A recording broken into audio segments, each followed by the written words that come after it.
ভিডিঅ'টো 23 ফেব্ৰুৱাৰীৰ দিনাখন হয় আৰু 23 ফেব্ৰুৱাৰী মোৰ প্ৰিয় মানুহজনৰ জন্মদিন আছিলে, প্ৰিয় ব্যক্তিজনৰ, আৰু আমি সেইকাৰণে নীলোৎপলৰ বাৰ্থডে, গতিকে আমি গোটেই পৰিয়ালে ভৰালী নামঘৰত তাৰ হৈ শৰাই এখন আগবঢ়াই থৈছিলোঁ বহুত দিনৰ পৰা, আৰু এই শৰাইখন দিবলৈ আমি 23 ফেব্ৰুৱাৰীৰ দিনাখন গৈছিলোঁ।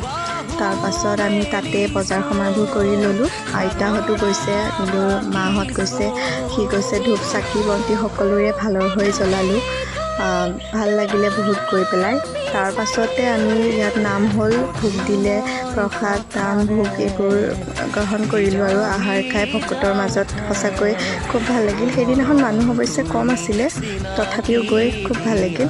তাৰ পাছত আমি তেজপুৰলৈ গ'লোঁ, বাহিৰে বাহিৰে তেজপুৰৰ মহাভৈৰৱ মন্দিৰতো শৰাই শলিতা দিলোঁ, আৰু সোমবাৰ আছিল যিহেতু, গতিকে মহাভৈৰৱ মন্দিৰতো অলপ মানুহ আছিলে। বাকী ভাল লাগিলে। সকলোৱে নীলোৎপলক আশীৰ্বাদ কৰিব যাতে তাৰ সপোনবোৰ পূৰ হয়।